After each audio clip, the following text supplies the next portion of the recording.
In this video, I'm wanted to talk about a game that I designed. In addition to collecting and playing games, since I was a little kid, I tried to design them. And I'm not a very good game designer. I don't use any development process. They're not publishable. I have only used them for myself and from homeschooling and things like that.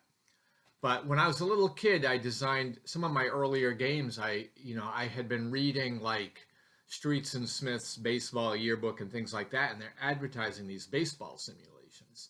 And I wanted one, but I couldn't afford to get that when I was a little kid.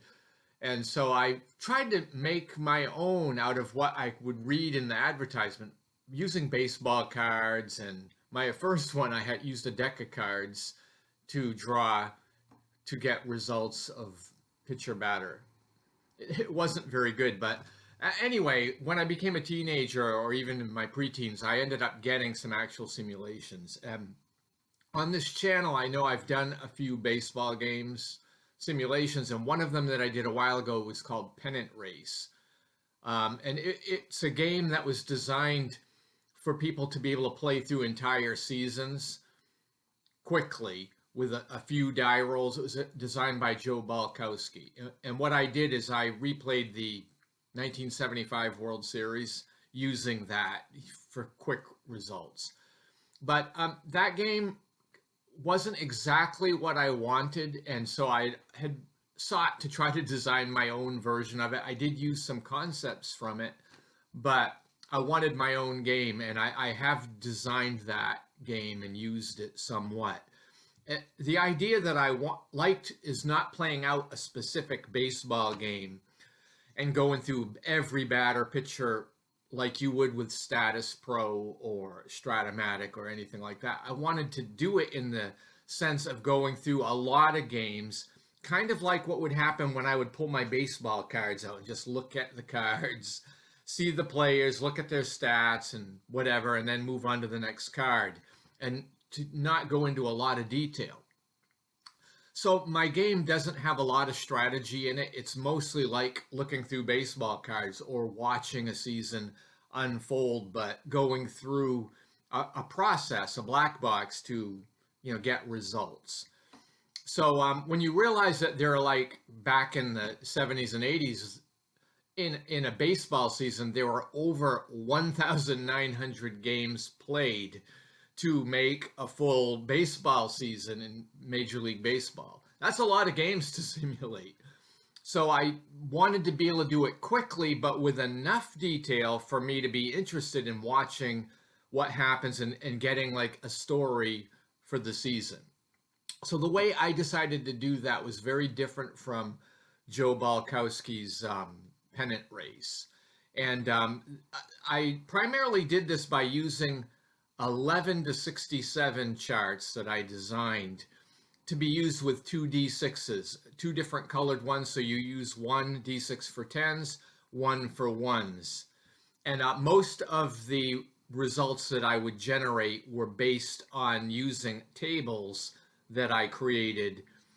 So how did I generate this? Well, what I decided to do was to take the specific season I was simulating, and the one that I'm using right now as a demonstration is 1971. That one, because that was when I was a little kid and I became interested in baseball. So it's one of the earlier seasons I remember. And what I did is, for that season, I took the actual winning percentage for each team as the basis for playing the season.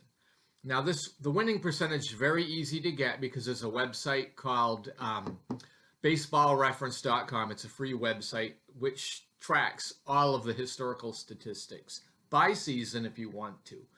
And so I basically went there and extrapolated all of the 24 teams in 1971's winning percentage. And I made a chart with that winning percentage on it. And basically I converted the D26 table into winning percentages. Like if you roll, an 11 to 66 would mean, if you had a 0 winning percentage, that means on 11 to 66 you would lose. So basically automatic losing. But I took every result, an 11 or a 12, assigned it a winning percentage.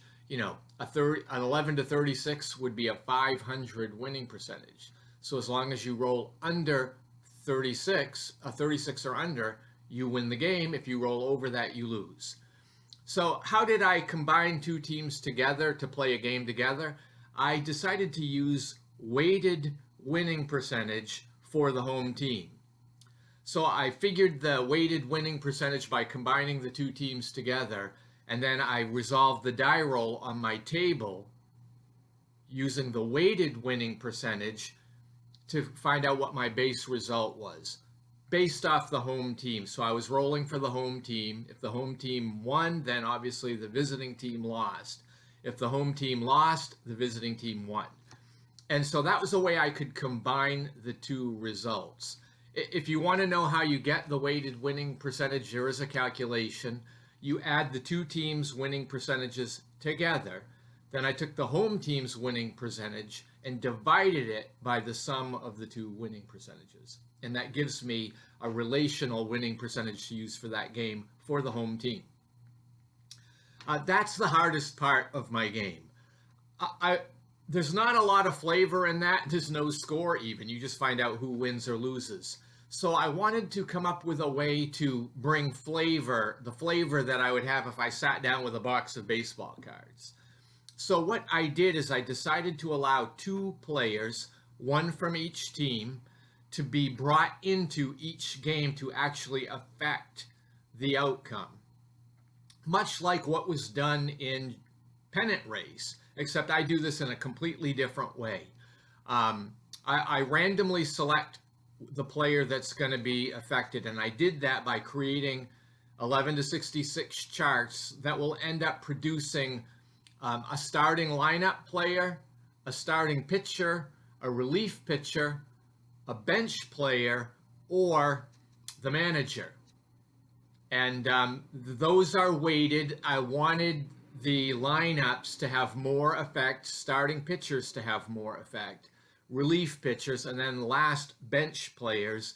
And then finally, at the very lowest end, I wanted to have the manager once in a while be able to actually impact the game. How do I do this? Well, I roll on the D66 table, and there's a couple of them that I use to get the player that impacts the game. Then I simply go to Baseball Reference and look that player up and get his WAR rating. That's how I decided to use it. The WAR rating is the wins above replacement player that this guy affected. So each team will have a player or a manager who affects the game by their WAR rating. And I take the sum of those two, and whichever team has the winning one rounded up, I give them a column shift on the table, on the weighted winning percentage table. So let's say the game was going to be resolved at 500, but the home team actually ends up coming out +2 on the WAR rating comparison. So I'm going to move it up 2 notches. So instead of 11 to 66 to win, it will be 11 to 42 to win the game, because their player actually had a really good game and impacted it. Or vice versa, you may have a negative result. There are a few WAR ratings that are in the negative numbers. So I go with the aggregate of the two players compared to each other to figure out which team gets the advantage. So that's how I end up resolving it. I roll the die, I get the winning team, they go in the win column, the other team goes in the lose column.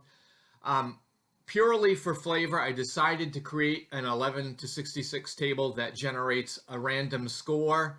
It doesn't really affect anything except the flavor. It gives you a score to look at, 2 to 0 or 11 to 1 or 11 to 10. It's only for aesthetics. I'm only concerned with who won or lost the game, and I'm concerned with the nostalgia of being reminded of these players and the potential effects they could have on the game. You do need to make the charts for this game, but actually you don't need team charts because you can get those all on baseballreference.com, and I just click on the hyperlink. I have the schedule, click on the hyperlinks to look up the player I need for whichever team and roll the dice and come up with the results. I would say to play a full day's worth of baseball games takes me about 15 minutes or 20 minutes. So it still would take a long time to complete the season, but you can do the whole season and go through the entire major league, season that way. One other thing that I did for detail is I wanted to include injuries in the game, but because this game is abstracted at such a high level, I decided only to include major injuries. The other injuries are just going to be, if a player doesn't come up on the die roll to affect that game, maybe he was injured that game, or maybe he just had an average game, or whatever. It all gets neutraled out. So I really only was concerned about major injuries. And in my game, if they come up, they're going to be out for the season. Even if they're not really out for the season, they're not going to affect the results in my game directly anymore. But they're still averaged into my team winning percentage that I'm using. So they're still there. So basically, at the end of the game, I roll the dice. If I come up snake eyes, I have a season-ending injury. And then I roll an odd or even die roll to decide if it's the home or visiting team. And then I roll again to randomly select the player that's injured. Could be a first baseman, catcher, could be the starting pitcher or relief pitcher, could be somebody from the bench. But whatever one comes up, that guy's injured for the season. And then what I end up doing is I make a note of it and I replace him. So if it's the starting third baseman, I go on in Baseball Reference and I look up who on the bench played the most games at third base, and they now are the starting third baseman. And I have to kind of shift my results in the future, but it's not that hard for me to keep track of this. This is something that only comes up, around 2% of the time. So, every 50 games, I might have an injury or something like that. So that's basically how my game works, and you can simulate the entire season. Presently, I'm replaying 1971 for fun, and I'm having a great time with the nostalgia.